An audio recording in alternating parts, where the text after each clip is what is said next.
absolutamente nada. Okay. Yo dejo de compartir pantalla un ratito para que usted pueda seguir.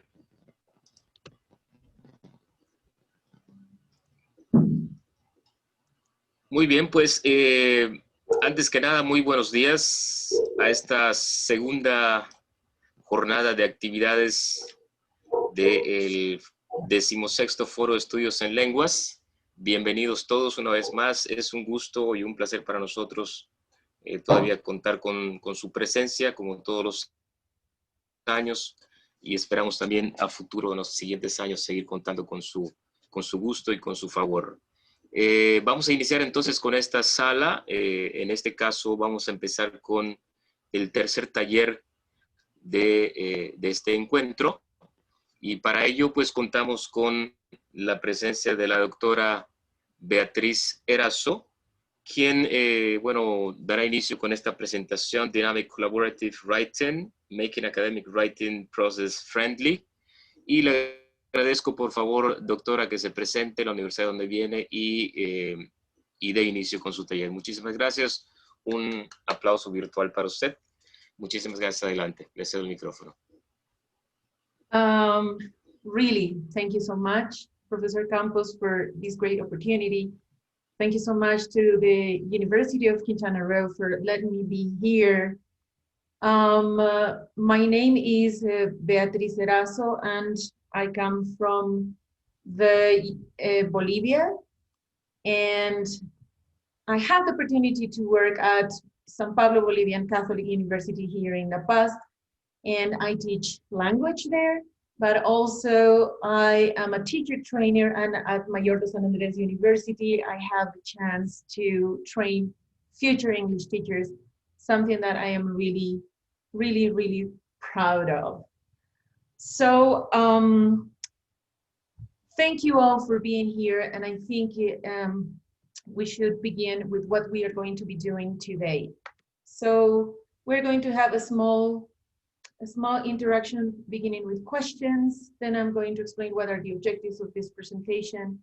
And the central part of this presentation is talking about a thread project about writing. Then I'm going to explain the theoretical support behind these action research results that I'm going to share with you, what my students thought about it, and then maybe we could have a small reflection on the presentation, and then I'm going to respond to your answers. So this is what I want you to do to begin with. I'm going to stop sharing my screen, and I want you to think of this presentation, the one that we're going to have today. We're here to talk about writing and how we can make the writing process friendlier, how we can make the writing process more achievable for our students. And you are here as teachers, you are here to learn something. So I want to know, what are your expectations? What do you want to get from this presentation? What is the reason that you are here? And now you have 60 seconds, please, to write down those questions. So I'm going to give you those 60 seconds for you to think about this and write them down in your notebooks or in a piece of paper or something. So just please indulge me and do these small exercises. Let's get 40 more seconds for you to think what you want to learn, what you want to get from this presentation. So I'm going to be in silent for 30 more seconds, so giving you the opportunity to write down your questions, please.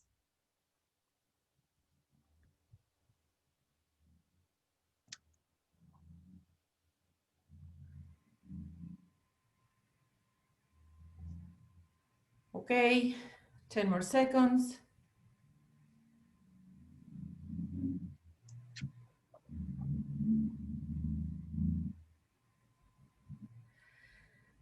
So thank you so much. Maybe some of you are still writing your questions, what you want to get from this presentation. Let me share a small anecdote with you.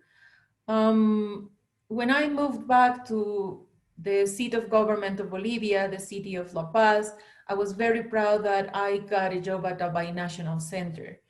Many of you are familiar with these centers. This is called Centro Boliviano Americano. And after working a while there, my boss calls me and said, I think, Beatriz, that you are ready to teach advanced courses. And I was very proud of myself. So I was assigned to teach the 2 last courses of the whole program, and students had to be prepared for the final exam. So they were going to be able to graduate from the program, receive a certificate. Part of my job was teaching them how to write, and they had to write academic essays. Now, this is very challenging because, at least in my country, unfortunately, we do not really teach students how to write academically in Spanish. And that is something that we need to work on and improve. And that's not the only thing. We have some students that they learn at home a different language, Quechua, Aymara, Guarani. They go to primary and high school, and then they learn Spanish. And then they have to face at the university or in other situations, the reality that they have to learn English. So I was so happy, and I said, I'm going to do my best. So I sent my students to the final exam after 4 months. I was very happy. The results were really good. They passed the exam. I was in the 7th heaven. So I was assigned again to teach the same levels. I couldn't feel myself. I was so happy. And after a while, my boss calls me and says, Beatriz, you know, you're doing a good job. However, your students are not doing really well in writing. So they get good scores in listening, in reading and speaking, but the writing is kind of low. So try to teach them better. So she suggested things I could do to teach them to work in their essays, and the thing didn't change. So I had to make a drastic change. I had to rethought and reflect on what I was doing and change it. So this traditional idea of that, I explained the academic process. My students have to write essays, and then they redo it again and redo it again. And we go from argumentative to narrative to descriptive to reflective. It was not working well for me. And the change that I made was to create a thread project, to make a modification to the academic writing process, including a free writing stage in which students could write freely without worrying about grammar or vocabulary, but also having the opportunity to self-correct their piece and to collaborate with their classmates and help them correct also, you know, their pieces.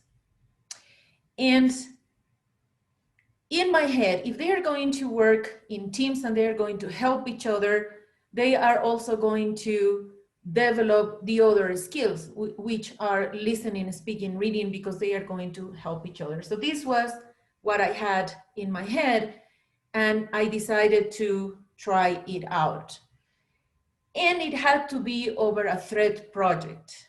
This thread project, this term came to my mind in the way that students were going to work separatedly into different stages. Yes, so they were going to begin and finish one stage, and then they were going to go and to the next stage, and to the next stage, to the next stage, following all the process of the academic writing. But this was going to be a continuum.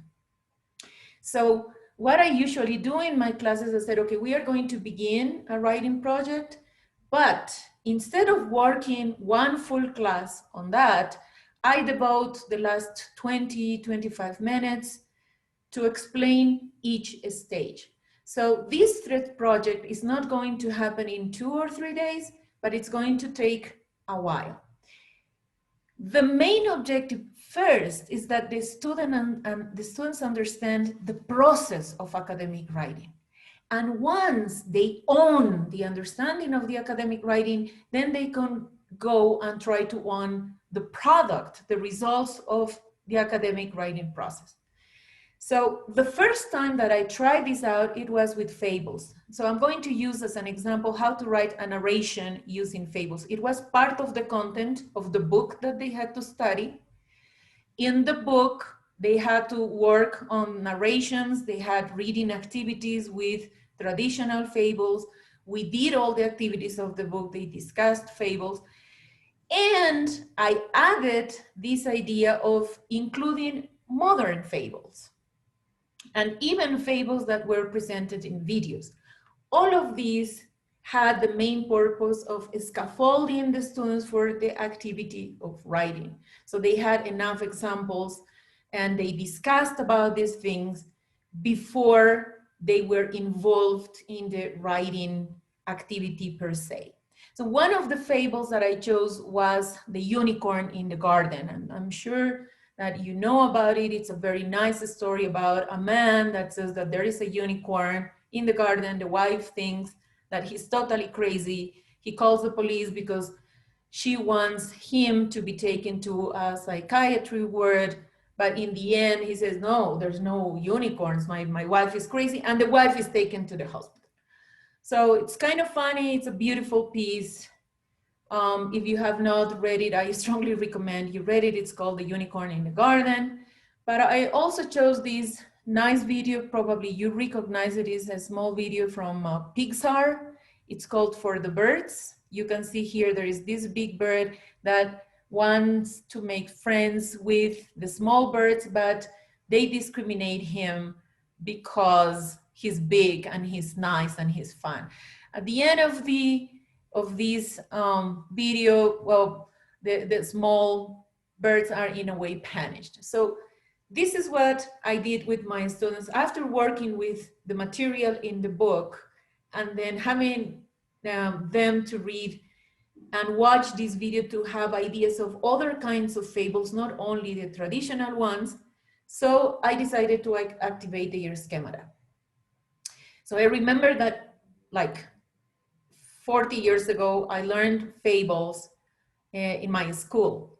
So I asked them, so what have you learned about fables at the school? So these are the parts. You have to think of a setting, the characters, the plot, and the most important of fables is that they have to teach a lesson. So students had to remember what they had learned in the past, and using that, I created teams, I created groups.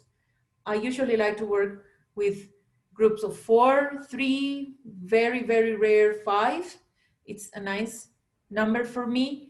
And I gave them this rubric. And in this rubric, I said, okay, this rubric is going to be used for you to help each other. One of the most important things that I want you to do is to help each other. So in this rubric that they had very detailed what I was expecting from them regarding control of group efficiency, quality of work, how they are going to work with others and cooperate, how they are going to contribute. And of course, as much as possible, the use of English. I also gave them this second rubric. This was very specific on how to write a fable. And in this other rubric, students knew exactly what kind of product they were supposed to produce at the end of the project. So everything was clearly explained here. In the first session after creating the teams, we discussed the 2 rubrics. I made myself sure that they understood it. So when we had our rules clear, they started working on creating and writing a fable. So the very first thing was choose a topic, decide on a title, decide on the moral, the characters, the set, the where and when. And after they had this nice discussion and after making the decisions, I gave them an assignment. They had to draw something. So they had to draw what they had understood regarding the topic and the moral and everything. I didn't accept printing assignments. It was better for them to draw. Now, nowadays we're teaching online, at least in my country. all the schools that can do it and all universities are working online until the end of the school year. And we don't know if next year we are going to continue with this or not. So I had to adapt the process. So for this part of the project, I use the breakout rooms of Zoom. I don't know if you know about this feature, but you can separate your classes into small groups. In another case, I had a friend that suggested, well, I didn't know about the breakout rooms, but we have to use Google Meets.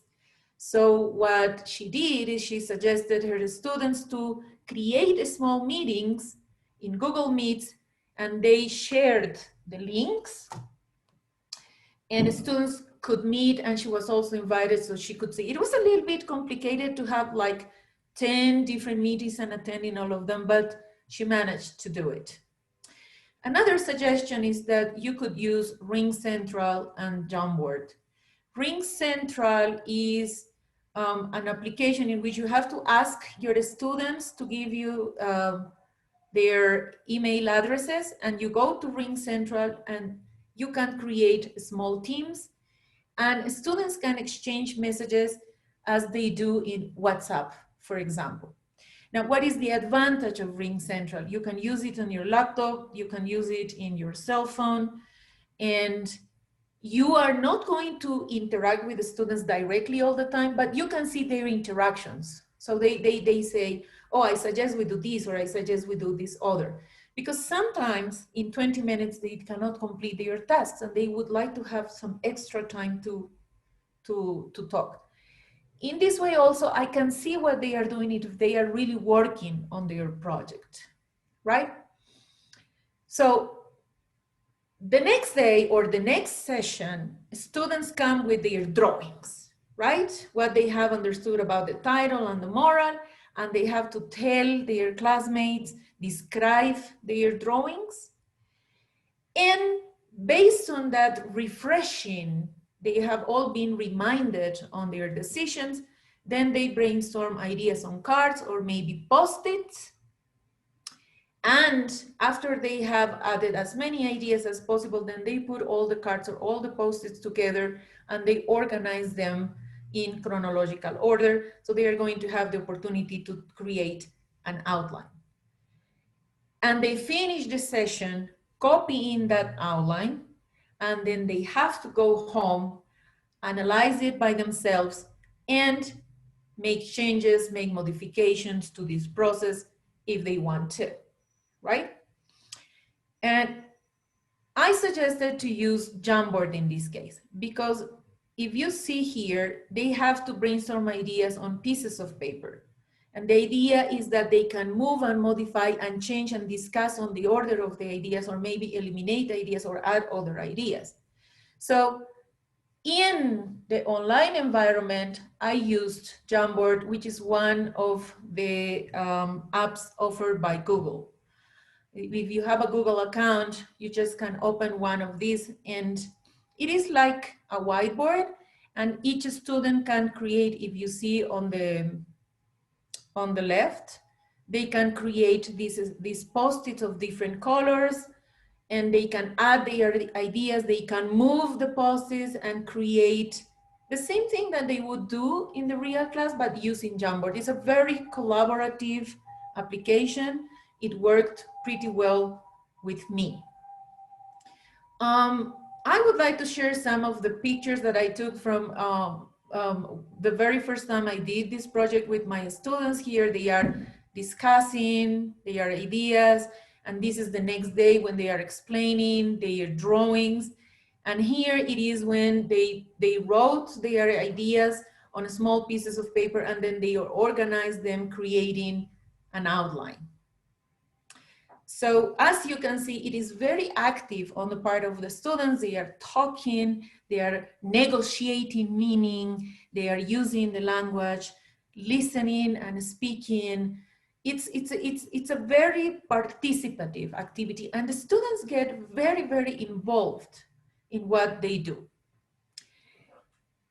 So after they have taken their outlines home, and they decide if they want, they like it that way or they made modifications, the very first thing that they are going to do in the session is to share. So we said, okay, I didn't make any modifications, or no, I suggest that we do these changes or these other changes. They have to decide one final version of their outline. And once they have that final version of the outline, they divide the outline into 4 parts if they are 4 members, or 3 parts if they are 3 members in the team. And I say, okay, I'm going to write the first part, and another classmate is going to write the second part, another person is going to write the third part, and so on. If you are working in your classrooms, then you said, okay, now we are going to have the free writing stage. So students know, they have discussed, they know what is going on in their fable. They have participated actively in all the process, and they have a specific part to write. They are not going to write all of it, just their part. I give them 5 minutes to write only their part. And I recommend, write, produce, be creative. Do not erase. Do not correct your mistakes. If you don't remember a word in English, write it in Spanish or write it in Aymara, whatever comes to your head. Don't worry about capital letters or punctuation. Just let your creative spirit to work for 5 minutes. And the principal rule is, do not stop writing. Write, write, write. It's just 5 minutes. At the beginning, they get a little bit stuck. It takes probably 60 to 90 seconds, you know, to this idea that I'm going to write, and I'm using the outline, I'm following the outline. After those 5 minutes are done, then they have to take their rubric, they take what they have written home, and they correct it. They make all the necessary corrections there. So here there are some pictures of the moments of my students who were writing and correcting each other, and then began working on the final project. So the next sessions are based on basically correcting each other. So they bring the correction, and then they share with the team just the part they wrote. They are not going to write anything else. So this is the first part that I wrote. I share it with you. They check it using the rubric, the knowledge, and they confirm, oh yes, this is exactly what we have in the outline. No, this is different. This word may be better instead of this other. So they have to help their classmates make necessary corrections. And once again, they take that piece with the comments and feedback of their classmates, they take it home, and they correct it one more time. The next day, they read all of it and they put it together into just one final piece of paper. And then they give it to me. And then I have to do the horrible job of correcting it. Sometimes when I do that, I feel like I am a doctor doing an autopsy and I have to see all the organs and everything, but I use the same rubric. So I stick myself to the rubric as well.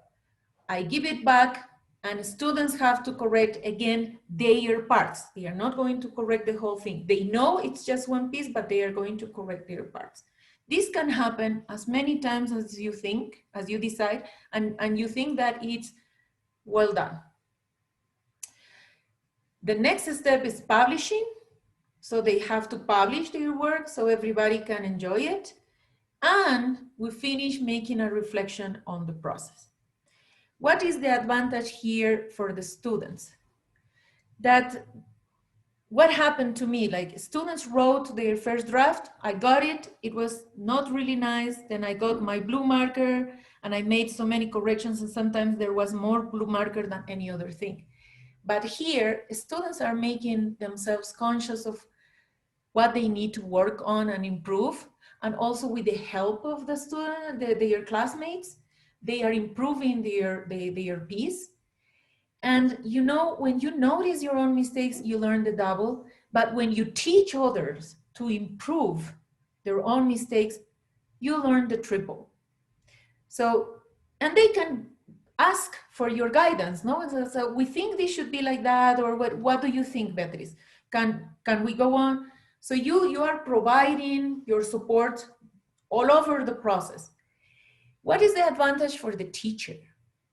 Once I had to teach at the law school from Mayor de San Andres University, I had more than 56 students. Imagine correcting 56 fables once and again and again. Imagine an argumentative essay, 5 academic paragraphs, 56 students, again, again, and again. In this way, you are going to receive just a fourth of that. And it's going to be pretty much improved. So you can focus on important things to correct. Maybe you don't want to correct punctuation at all, but you want to focus on the form. Maybe you want to see if the students have used maybe metaphors or the correct words for their story. So you can decide that. Now, here I have some pictures of the posters that my students created. One important thing that I asked them was, do not include only the fable, but include everything that you have done. Include your drawings, include your post-its, include the first draft, the second draft, the third draft. And then we sat down in a circle, and after reading all the fables, we decided which one we enjoyed the most. How do I do it now that we have to work online? I use Google Docs and Google Drive folders, and to give feedback, I use Kaizena, and for my students to publish their work, I use Padlet. How you use Google Doc? You have to create shared documents in which students are editors. And as you can see here, they can highlight a phrase and then make a comment.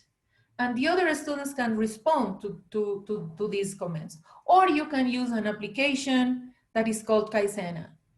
Students kind of do exactly the same thing. They highlight something, but they can record their voices, they can write a message, and students can respond to their classmates also recording their voices. And this is Padlet. Here students, one of them has to type probably all the fable or the writing. They have to upload also pictures of their drawings and all the process. To finish, I ask my students to evaluate themselves and evaluate their teams. So they have to use the rubric of collaborative work and also of the product. Once we have finished, then, and just to refresh your memory, so the last part of the project is work on editing, and finally we need to finish with a reflection. While we are in this reflection process, then I said, okay, you know, let's talk about theory. And this is the academic writing process. We have the pre-writing, we have the drafting, the writing, the revising, the editing, and the publishing. And I asked them to recognize when you were doing this, what part of the process it was. And when you did this other thing, what part of the process it was. So they start making their connections. Before that, I explained this before, and I made a very thorough explanation of each step. It was boring. It was boring. I have to admit, I was bored myself of listening to me. So here, students have to make their own connections. And if the students are able to make those connections, they own the process. And they said, oh, okay. So writing in this strict process is not that difficult. They own the process. And because they go stage by stage, they own the product of each stage. What is the theoretical background of this thread project. It's Kolb's experiential learning cycle. Sorry. You can begin anywhere in the cycle, but I decided to begin in the concrete experience. So my students worked in the process, worked on the process. They went step by step, and they received constant feedback from themselves because they had the rubrics, from their classmates, and from me. And they could make improvements. Once everything was finished, we went to the next step, the reflection, the reflective observation. So at the moment of publishing, they had to put everything together. They had to analyze what they did at the beginning, how they finished, the modifications they made, and connected to the theoretical part at the end was the conceptualization of the learning they had. This is the most important step for me. As John Dewey, this American philosopher and educator, said, a person learns more from reflecting on the learning experience than the learning experience itself. So if the students can think of everything they have done in this process, so the learning is going to be, it's going to go deeper in their minds and it's going to grow more. What is the next step? To do it again, to apply what they have learned. So now that they know the process, my next step would be, let's write a reflective essay. And then now let's write a descriptive essay or an argumentative essay, whatever you need to teach depending on your syllabus. And then I would start reducing the number of people in the teams. So maybe not more 4, maybe 3 and 2, until there is a moment that they are going to do it all by themselves. And then I start pushing them. You have to do it like faster because you have to be able to produce a complete piece in 30 minutes because those are the regulations of exams, writing exams, international writing exams. This is possible to be done. Now, one of the key points here is the collaborative learning in which they are involved. The experience is much richer when it becomes very active and engaging, and the students have this feeling that they own what they are learning. And this collaborative learning experience also helps them to other areas such as critical thinking and communicating, and they have to interact with each other, but also they have to interact with me. If you have a class that is student-centered, then you are going to be a collaborator too. You're not going to be the big boss there owning the situation. So there are many, many, many advantages for the students that happen in the class, but they are going to go beyond the classroom. These are some of the comments of my students. I ask their permission to share what they gave me in their reflections. And one of the things that they said, those groups in which, okay, you are going to do part A, part B, and then yeah, let's put together and give it to Beatriz, those were the fake groups. And they had to learn to work with each other. This other student said also something interesting. She learned to be tolerant. Sometimes she didn't like the manners of her classmates, but she learned to understand, and also she learned to speak up for herself because at a certain moment she told them the things that she didn't like and the others changed. I asked this student to let me share his opinion because he said, during this project, I also learned things that I could do at work or with friends and family. So this is how this new idea of working so strong collaborating each other went beyond the class. And I remember one day he arrived late, so he was not allowed into the classes because we have regulations. And the only thing he said is, Beatriz, we have the writing project today. Let me give my piece of writing to my class, to my team. I wanted to let him in, but I couldn't. But he was so committed to his team that it touched my heart. Adrian is a little bit more practical, and he talks about the fundamental of working and learning how to work as a team. As you can see from his opinion, he approved the idea, the possibility of working with each other. Finally, this is what we did.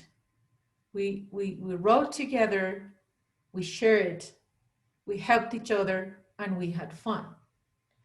And the professor, the teacher, was there all over the way, step by step, helping and collaborating, but the students were the ones doing the job. So to finish my talking, I would like you to think of this. And this is something, these are the same questions that I ask my students at the end of each project. What did you learn during the project? I'm asking you right now, what did you learn in this presentation? What did you like about it? And I ask my students, what did you like of the process? And I force them to think from the first day to the last day. I also ask them why you didn't like about it. And I'm asking you right now, what is something that you do not like, you did not like of this presentation? Why? Because students have to be able to recognize their feelings, because there's so much emotion involved. You heard the presentation yesterday, the opening presentation. It was really amazing. It's not only the feelings of the teachers, but students also have to deal with so much emotion inside the classes. So it is a good idea that they said, oh, I felt good here, I liked it, or I didn't like this part. And they have to be able to speak up and to say. And the next question is, okay, now you thought about it, now tell me, give it a name. How did you feel? Did you waste your time? During my presentation right now, did you waste your time? Did you feel good? Not so good? Maybe a little bit content? And you, what are you going to do with this in the future? And it's the same question that I ask my students. So what is the next step after this? And it's interesting that even though they are finishing the program or we are finishing the course, they always have a plan for something they liked and they learned. Now, this is not easy. I'm talking about good planification for all over the semester. I have the chance that I have my students for a semester, so I can do this whole project at least 2 or 3 times each semester. Other teachers do not have the same possibilities. Maybe they have a reduced amount of time in classes. If you teach in public schools in my country, you only have 80, 90 minutes of classes per week. So doing something like this would require much more planning. And before we go to our QA session, I want to remind you of the questions that I asked you to write at the beginning of my presentation. Do you remember that I asked you to write them out? Okay, take your questions. Have I answered your questions? Have I satisfied your expectations? I really hope so. So I think this would be the moment maybe to answer questions if you have any, or maybe you would like to make comments, or maybe you would like to have some clarifications.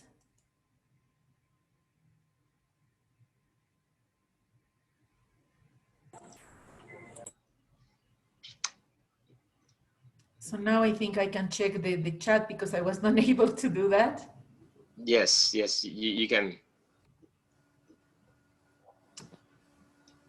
Okay. Oh, yes, I like with what Hero says. It's not my student's cup of tea. I love the metaphor. It's very nice. Is it possible to make it more collaborative? I would say yes. At the beginning, you have to have more control of the whole process, and you have to have more control of each piece of product. But then when you start working with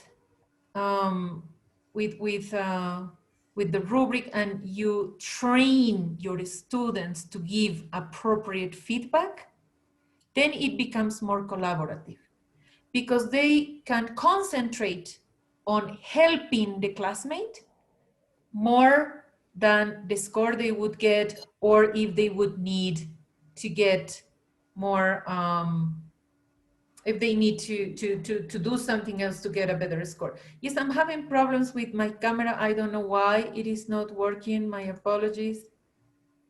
I'm trying. Let's see if something happens. Sorry for that. Now, I have to clarify one thing. It is extremely necessary that you train your students carefully on how to use the rubric to help themselves. And your rubric has to be very clear. The first time you try something like this, using rubrics, you have to teach your students step by step how to work on them. I would like to know, there's another question. I would like to know some techniques to make writing friendlier for my students. The first thing that I would do is begin with something that it is easy. So these students were advanced intermediate. Yes, B2 students. So we began with something easy that was writing a narration. If I have lower level students, I would begin with, let's write a paragraph, let's write a description. And always encourage them on the good job that they are doing, step by step, not at the end. Do not say good things about what your students are doing based on the product. Focus on the work, focus on the process. So tell your students that their effort is important, the collaboration is important, and give them some freedom. So for example, now I ask my students to use Ring Central. They are not going to see me, they are going to exchange, they are going to be very informal, they are going to make jokes, they are going to send emojis, and they are going to discuss what they have to do. And they know that I have the possibility to read and to check what they are doing, but they feel free to comment and to write whatever they want.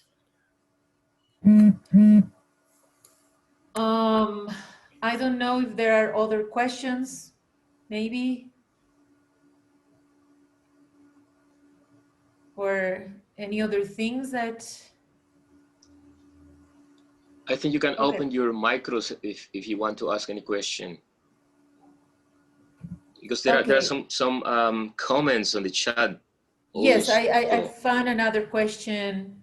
Ariana wants to know, how can we keep the students' attention on the activity? Okay. Yes, and they work on a team, they tend to be more distracted. I totally agree with you. And at the beginning that happened to me.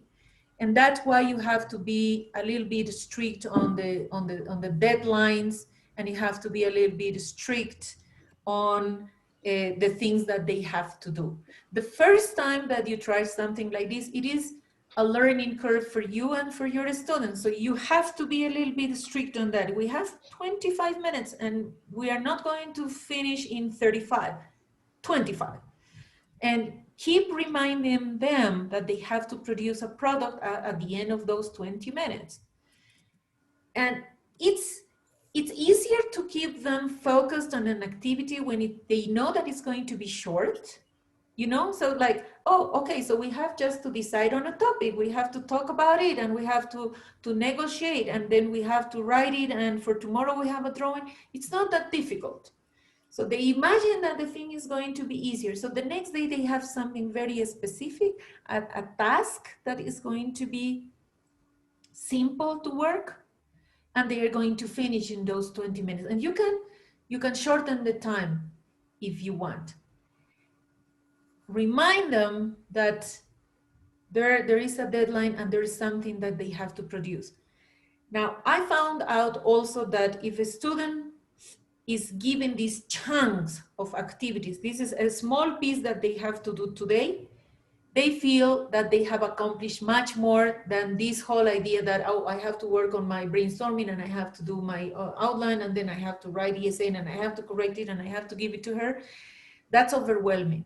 But if they go small things at a time, then they do much better.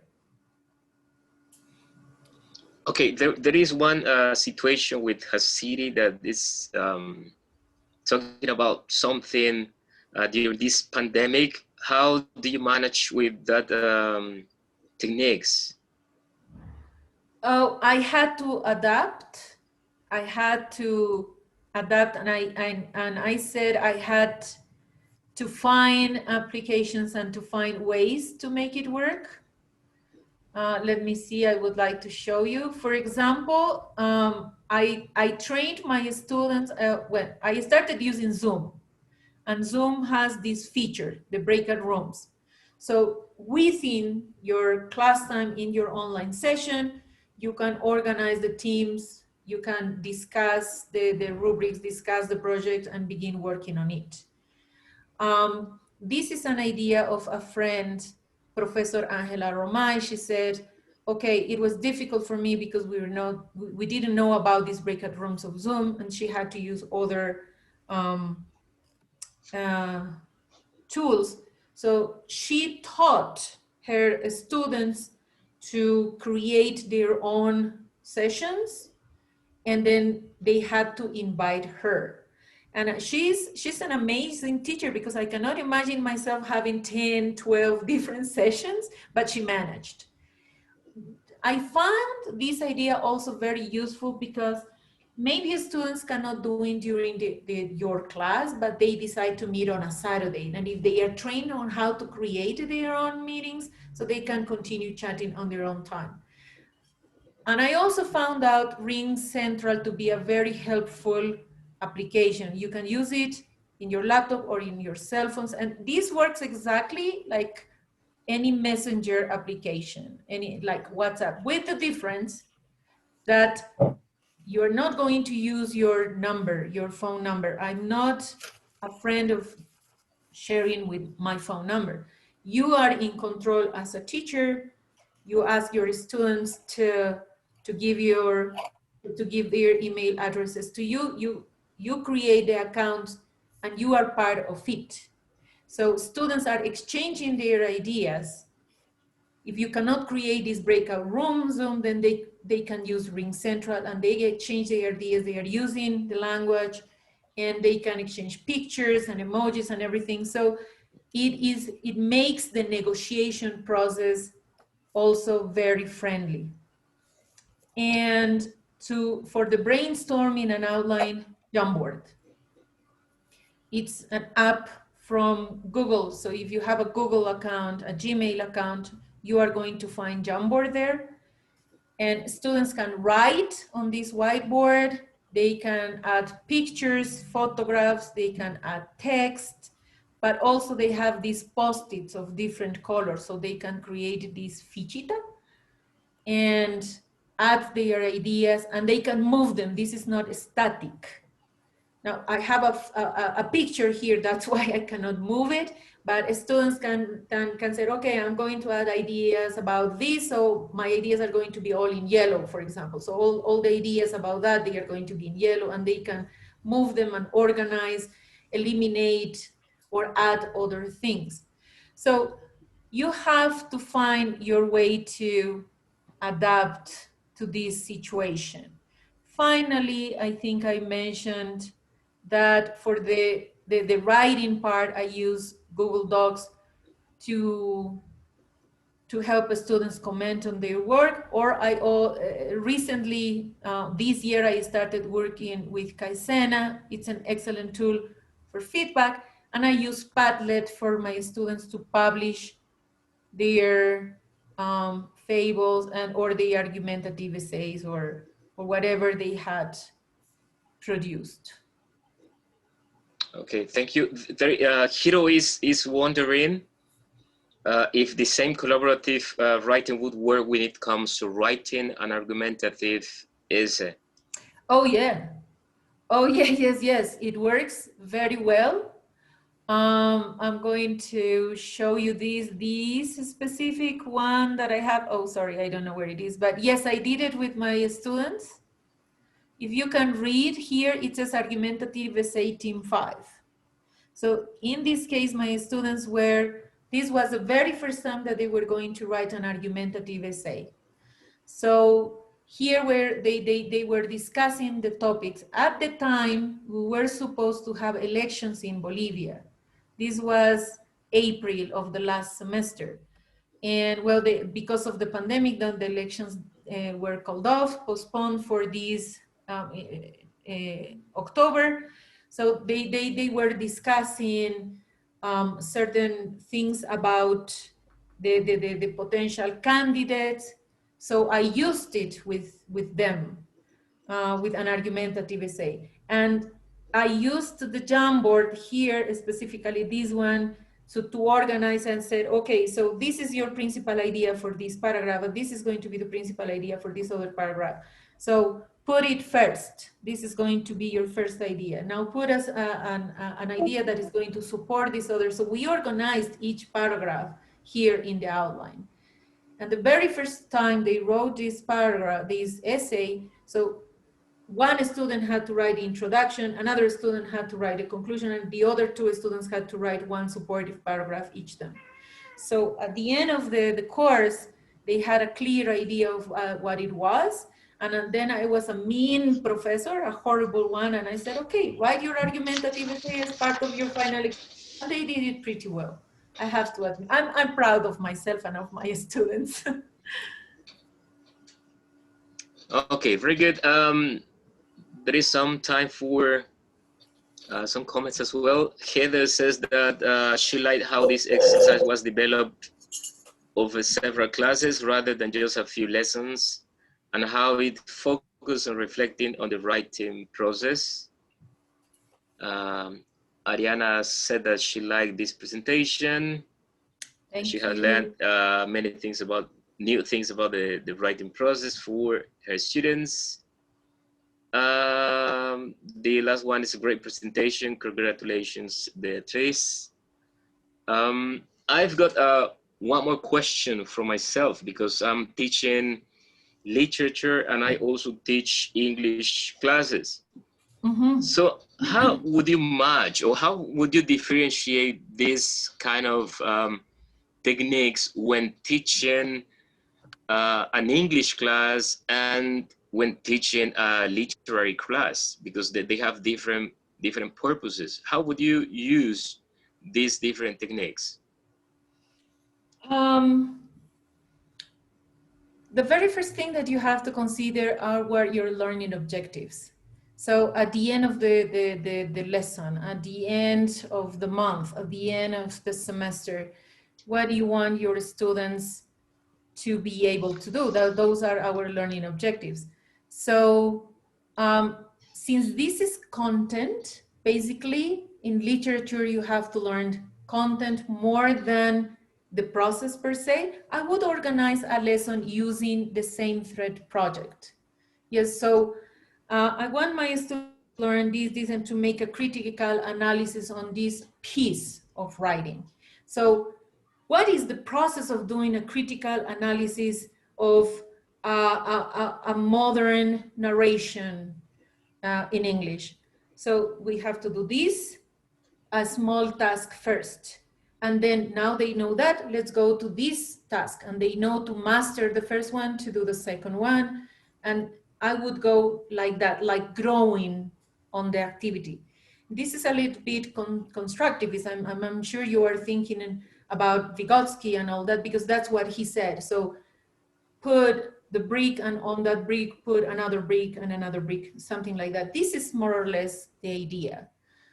I hope that answers your question. Okay, very Professor. good. And the last question has to do with the level of English that students should have when using these techniques. Do you think is it important to have a certain level of English when using these strategies?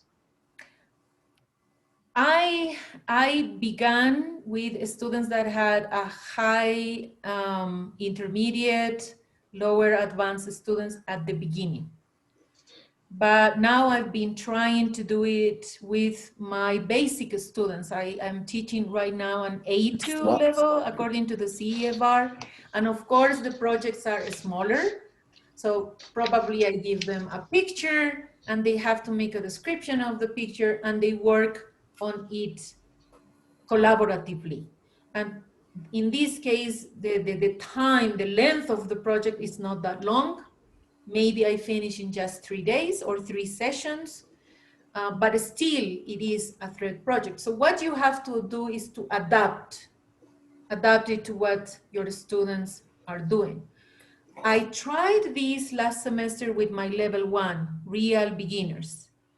And it worked pretty well in things that they had to, I gave them the pictures of my cats. And I said, oh, create a profile for my cat. And they had to invent the profile of the cat. So my name is Misha and I'm Liz and that, and they had to write, and I like salmon or I don't like this, whatever, very simple things, right? And they had to write 1 or 2 sentences each and then put it together. So you can adapt it. You can adapt it. That's the good thing of processes, that you can make them available to your students and to yourself. Okay, thank you very much, Dr. Erazo. We appreciate your workshop. Y le agradecemos a todos los presentes por haber asistido a este taller. Un fuerte aplauso virtual para la doctora. Agradecemos nuevamente su presencia y esperamos verlos en las siguientes sesiones. Muchísimas gracias. Buenas tardes. Dios mediante, gracias. Mil disculpas por la cámara. No se preocupe, todo bien. Gracias. Hasta luego.